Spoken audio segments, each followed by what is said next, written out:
So to understand the juxtaposition here, the major ways to enter United States were New York if you were coming from Europe. That's the fastest trip. Or if you were coming from Africa, New Orleans or Miami. But at that early stage, Miami was a nothing town. It was just a place to get coal. That's it. Yeah. Okay? So New Orleans was the other oldest city there. Otherwise, you would have to go to Cuba, Havana, but you're still not in the States. So you could have people that were, let's say, in the Morocco or Northern Africa area. Yeah. They come across, go through the Bahamas, and be in New Orleans, and then become robber barons of the South. So you had different challenging groups trying to take over the United States, complete a railroad system that ultimately was everyone robbing from the robber barons robbing the robber barons, murdering their own robber barons because they wanted to get all everyone's territory. Because the ultimate esoteric value at the end was the amount of money you would get from the secret groups that were paying them to make these roads that had golden spikes in them, that had rituals done over them, that had all the management built in. Yes. Right, as well as the full-on surveying of the land, surface and subsurface. Because once you get into the Colorado mountains, that is where you have all the subsurface access points. Okay. I mean, you have a tremendous amount of subsurface access points, all throughout the lake basin area. Yeah. And then all throughout the south, on the coast. Yeah. You made a comment to me. I don't think it's public or anything, but you said most of the major cities in the world are in locations where access to hollow earth and stuff and there's 20,000 species and all sorts of stuff going on in relation to the surface and subsurface. So that's just the broader sort of thing of that. So what is unique about New Orleans? New Orleans was destroyed by a hurricane. Yeah. Now, Chicago was burnt to the ground, and they've had other storms there that have destroyed the city, like virtually flattened the city that's rebuilt it. I think it's been rebuilt twice. Anyways, so you had the big challenge between the Chicago and the New Orleans organizations to take over the United States that ultimately met in the city of Denver. Now, what do you know about... What sort of time frame are you talking? So this would have been, let me look at the founding of Denver. This will help me understand a little more. Just while you're doing that, I know what you're saying about these big events that cause death and destruction in these major cities. It's to create the energy for the ghosts and the haunting sort of stuff, isn't it? Yeah. Yes, because it's the railroads that started traveling the ghosts to Denver, in which the major negative esoteric groups met in the city of Denver. But for me, it's to create that trauma on the earth, to lock down the frequency in an epic scale to stamp the authority of the false grid sort of in that region. It's just a part of the program, mass death, to feed the ghosts and the demons and stuff, and then I see that as a fractal of it all.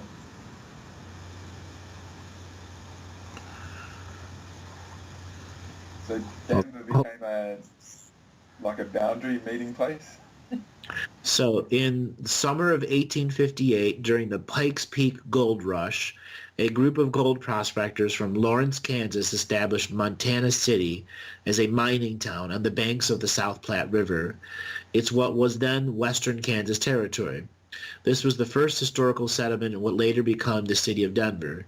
The site faded quickly, however, by the summer of 1859, so a year later, it was abandoned in favor of Aurora, named after the gold mining town.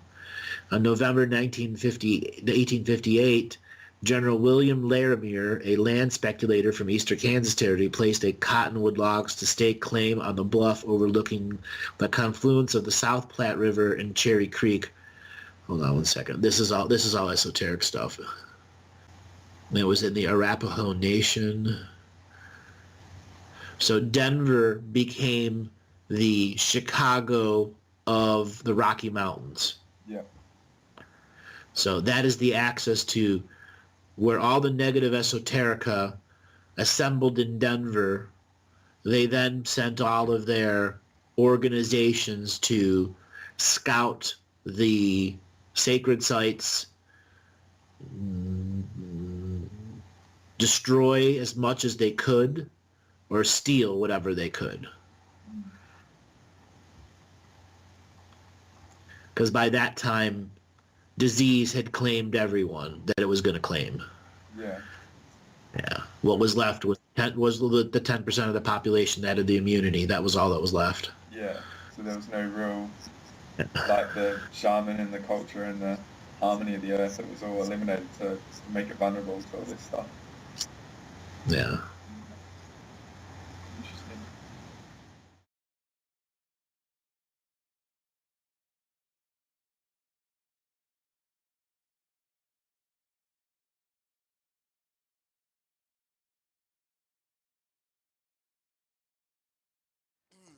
Could you give me, let's say, top 5 places in this world that would be great for me to live? That good energy wise for me, or top 3, whatever. So where in the States are you? Louisiana. Huh. I remember that from the last station. All right, so Louisiana. Anywhere in the world. Well, let me scan. Hold on, let me scan. Because obviously Australia has something to do with this. If it's crossing over in my mind now.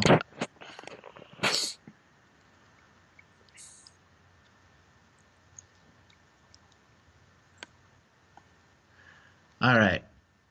So there are a bunch of places that fit your soul's signature frequency. Now, there's no hierarchical order to what I'm saying. I'm just, as I'm observing the world and creating a comparison and contrast to of exactly where you're at and what has the best ancestral path for you to get there, and as well as an ancestral foundation for your best form of expansion this lifetime. Mm-hmm. So Louisiana is one of them. Really? Yes. I would not think that. I feel like my energy is just being drained here, and there's no get back. It is like that, but you're not tuned into the land. I see. Believe it or not, the land has changed so much. You're still thinking it has the same energy from 20 or 30 years ago, but it doesn't. That's interesting. Yeah. So that is because it is a ever-changing reality there.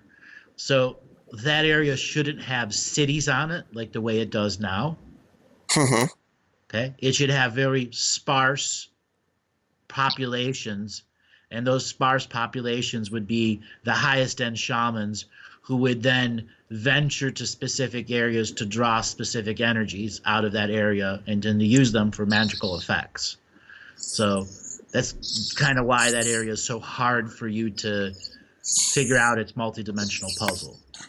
It's gotta be. I've been struggling with that for all my life. Yeah. So let's put it this way. Wherever there is a bayou or a river, you would do well at. Okay, I'm going to stop you right there because we're going to grab on that because that was another question. Okay, so I live right next to a large lake, which is called Lake Pontchartrain. It has the longest bridge in the world running over it, and it spills into a bayou, a swamp, and that is where I grew up. Mm-hmm. It was next to the lake and the swamp. Right. And you have been feeling all the negative energies that have been held in the swamp for the last 300 years, even back when the French were there. And before the French, there were a bunch of natives there that did light and dark, and it's all mixed into one, and this giant bog that's got pollution and got sharks and all this other crap in it. It's really an interesting place to live. Unless you live here.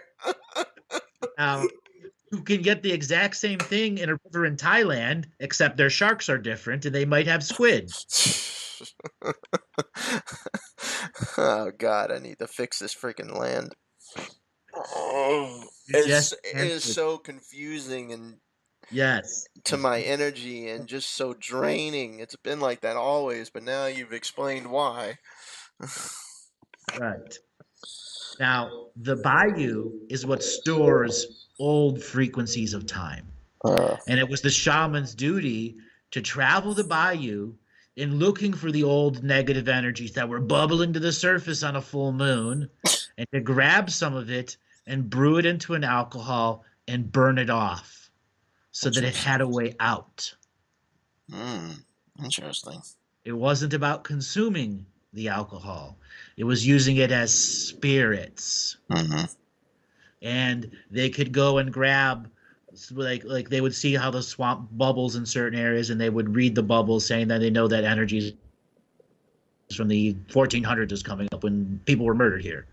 So they would gather that energy, brew it into the alcohol, and then burn it off. And it was what the manifest shaman would do to stop that energy or to alchemize that energy into something different. This is something I will push the limits on and explain to you because you've lived there your whole life. Now, you've probably heard me talk about alcohol and how it works with fires before. Maybe on some shows. Yeah, actually, I was about to get my own little beer making kit. I actually found a place that does organic beer kits here, and Yep. even have I think it's called the BPA free bottles. Yep. Yeah, it's just the plastic that doesn't leach into your beer. Yeah. So Yeah. I BPA. was about to get into that. I would also recommend you going on YouTube and watching home distillery videos. Okay. And brew your own higher process alcohol. And then go and make yourself your own cauldron or portable fire pit. Have you ever seen those gas fire rings that they do? And this, when you're not allowed to burn wood, they kind of have a gas fire. No, I have a portable fire pit, so I can use that. Okay. So are you burning wood or gas? That is propane. Propane. Are there burn bans in your area? Depends, I think, how much you're burning. All right, I could check. Okay, so the propane is fine. The key is you got to put your prayers into the propane as if it were wood. Okay. If you're going to do wood, obviously you can put the prayers into the wood, the ahead of time stuff. When you are using propane, just like you've done in thousands of other lifetimes where you've used whatever to heat an alcohol. Okay? When you create a still, it is an alchemical machine that you have operated tens of thousands of other times. Alcohol was more valuable than gold for a very long period of our species' history. Because what can be stored into it is alchemical process of health, wellness, transformation, and transmutation. Now, what I can say is once you learn brewing in a firm understanding, you are brewing it for alchemical use, not drinking use. So whatever you do, you would basically be sipping it or tasting it, and at most saving 2 shots per bottle as an example of what you've done in the past, so that you can make a bigger sampling of the types of things that you've created. So you can make all different forms of moonshine colored, alcohol into a pine barrel that had wine in it, a variety of alchemical things. Now, when you go to use it, you would be spreading it over the bayou, burning it in a ceremonial fire, or using it, dousing it on a wood fire to create incredible bursts of fire so you can remove the energy from an area. So you could have a really nice, good fire going, a bottle that's pre-prepared, and let's say there's a part of the land that you are just confused on, or you want to clear where you're particularly at in that way. You would use that alcohol that had that prayered intended purpose to be clearing alcohol that you are then using at your said fire, amplifying your out loud words as the fire bursts. I see. Interesting. Okay. So you could prepare one as a protection alcohol, another one as a battery alcohol. You can make a beer as a an awareness device, because beer is alive and alcohol is alive too. Is whatever you want to begin to imprint into it. So what is a yeah, that's interesting, man. So what is kind of the history around this lake and swamp where I'm at? Uh, is there anything I need to be aware of? Any Yeah, artifacts, technologies hidden in these?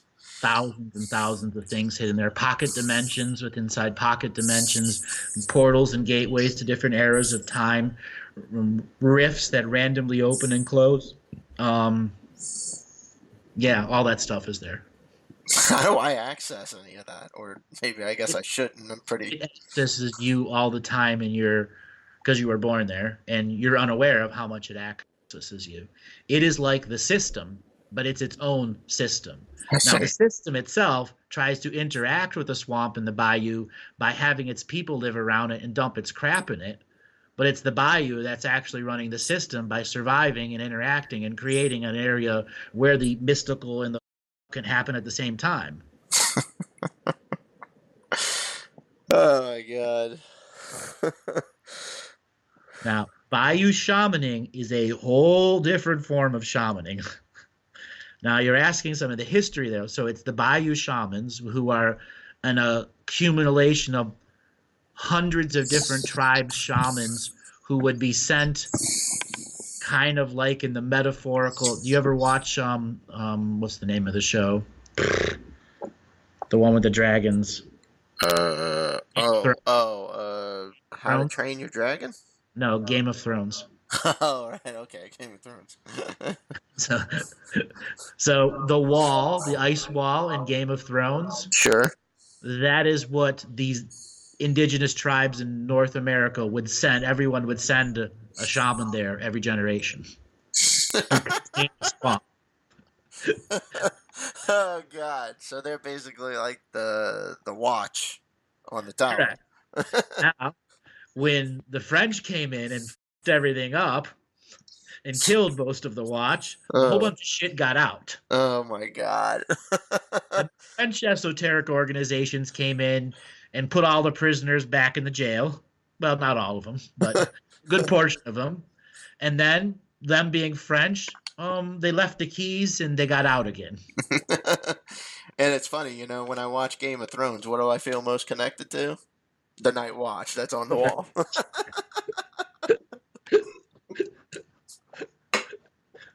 That's constantly being overran by other things on the other side of the wall. Well, that makes sense. The small little things that make sense, that put it all together.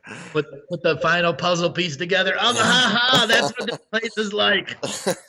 Oh, God. Oh, God. Oh, hell. A little bit more. You were asking about Lake Pontchartrain itself.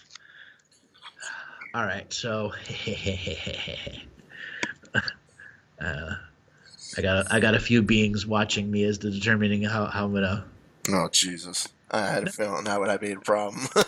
No. I enjoy these moments because it's all about how sacred neutral I can be. It's not that they don't want me to do it. I at times conjugate so well that they're like, holy shit, you did it.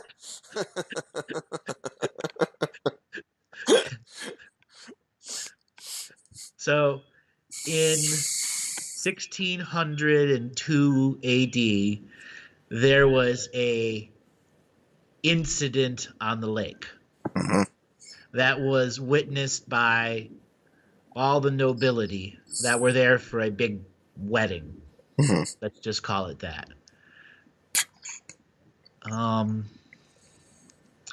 And a beam of light came out of the lake and created, let's just say, 500 rainbows that stretched into every direction. Wow. And it pulsated this incredible, powerful energy to all the different directions. And the owners of this world, or the supposed owners of this world, went, hey, what the happened there? And they instantly teleported into there as the rainbows were appearing because they couldn't do it when it was in its full power. They thought that the local French people and the Bayou people did it, and they really didn't do anything. They were just there having a wedding. They're all trying to share experiences, and an extremely powerful light ship came down and landed there and basically gave an instruction to everyone in the world that you aren't going to touch this spot. This is an immigration of light spot. And now there has been this battle over honoring the being that came down and shared wisdom with those people of that time versus passing on to the ancestors the responsibility that that frequency of light is not to be changed, harmed, or abused, because it's an anchored time frequency that's closing rifts.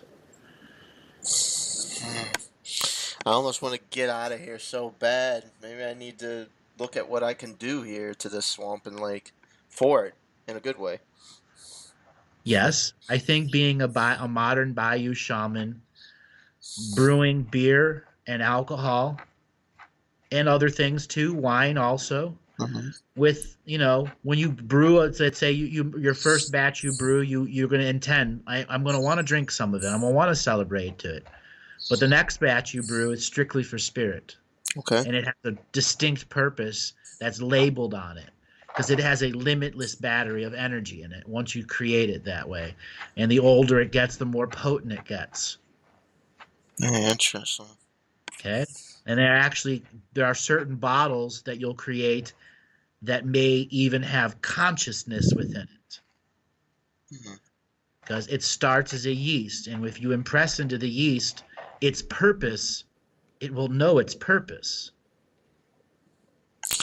Especially if you put the love for the swamp in it, a love for the change. It will be love that creates that consciousness that becomes a part of that awareness device that you're creating, or transmutation device, or vessel, or elixir, whatever you want to call it. Be nice to have a little control or more interaction with these what do you call them? Dimensional rifts and portals and all these things. I guess, above anyone in this area that obviously is not aware of it is, just I don't know.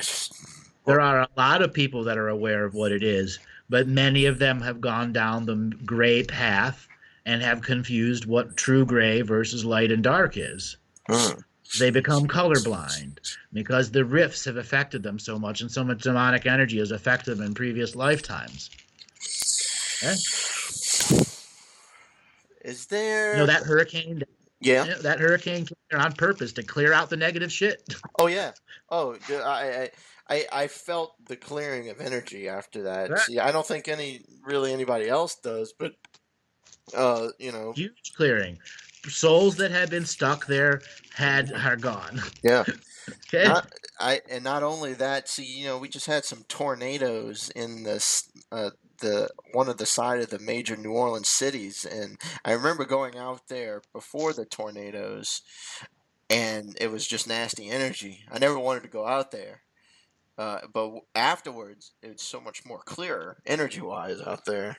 It's funny how those storms always seem to clear energy out. That's what they're meant to do. That they're doing. But, yeah, Let me ask you a question. Let me just word it the right way.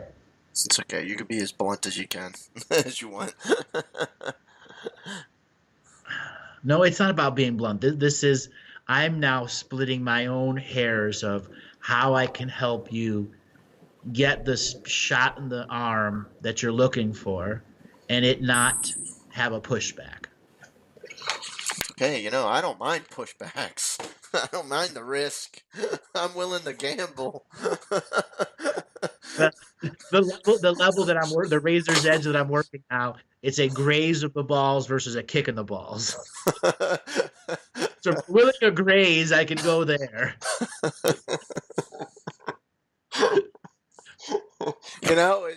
I'll throw it out there. Are there artifacts in the damn lake and swamp? Can I get a hold of one and it boosts my psychic abilities? Are there mutual symbiotic aliens out there? I know there are all over the damn friggin' world, half breeds, whatever, that could say, "Hey, look, I'll advance your genetics or splice your genetics versus, and you give me something in return. Hell, I can throw tons of these ideas out. Roll the dice. I'll take a chance. I mean, I need, like you said, a shot in the arm, a All right, so edge. give me a second. Give me a second. So there are no artifacts in the lake that would do you any good. They would only do you harm. Okay. There are no beings out there you can exchange DNA with that would not do you harm right now. The ones offering services are not the good ones.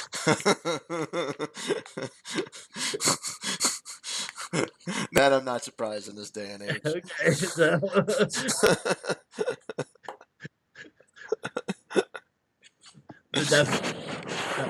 let me focus here. Let me think. All right.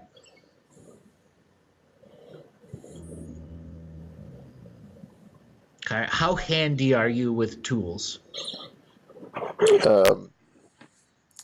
I'm amateur level. All right. Let me see if I can find a picture or a video. That'll be a far easier way to explain it.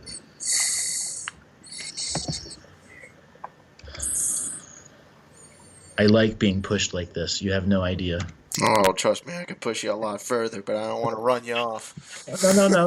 You're not. Thank you. I'm actually saying thank you. This is fun because I get to push a certain level.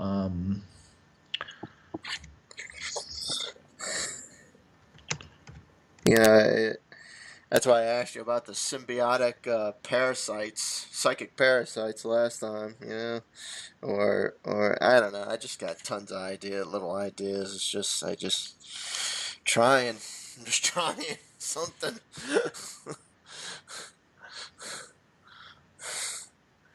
All right, just give me a second. Let me make sure this is the right. Take your time. Take your time. Have you ever seen anyone run a backwoods still? I mean, only in movies, but it's I wouldn't doubt it at all. But it's quite easy to actually run a backwoods still where I live because there's empty swamp out here, land. So, So this video is too complicated. So what and the essence of what I'm telling you is you can start a still inside your house to learn how to do it, but you're going to set a backwoods still up. That is going to be your ceremonial prayer ground. And okay. this will be a shot in the arm, and it will give you tremendous chance at growth. Okay. But what you're going to be doing is brewing a moonshine that you are going to taste test, but you're not going to drink. At most, save a shot per bottle. However you save it is you'd say like dropper bottles are the best way to save it, and eyedropper bottles. So Okay. that it has a label like this is a protection stuff, and so you can taste it before you use it as a protection, so you know its nature of its essence. Oh, I see. Okay, dropper So bottle. you're gonna make several different types of bottles. So you're gonna make a transmutation bottle. So whenever there is an energy that you need to transmute, you are going to use it as a bath enhancement or a body wash. Put it on a towel, rub it over your body, your face, your hair, stuff like that, like as an astringent. I see. Very interesting. Now, another one will be a shielding one where you can, when you're doing your laundry, add a cup of that to your laundry. Let me think.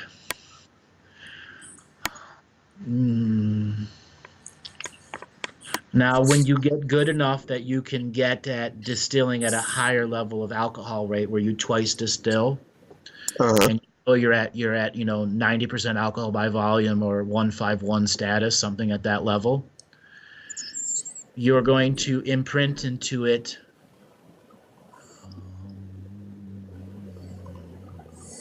backwoods still. Let me focus here.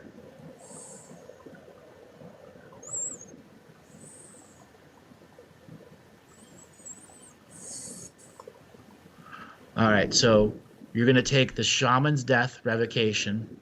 Okay. make 1 bottle or 2 bottles or 3 bottles the shaman's death.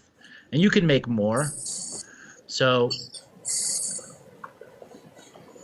what I would like for you to do is to have 1 bottle under your bed, 1 bottle in your refrigerator, and 1 bottle in your common area. And I want you to see these as art pieces. So they're there to occupy space because they are energy. And during this distilling process, you're going to be reading the shaman's death to it as many times as you can, with as much power as you can, with as many add-on, ad-lib words as you can.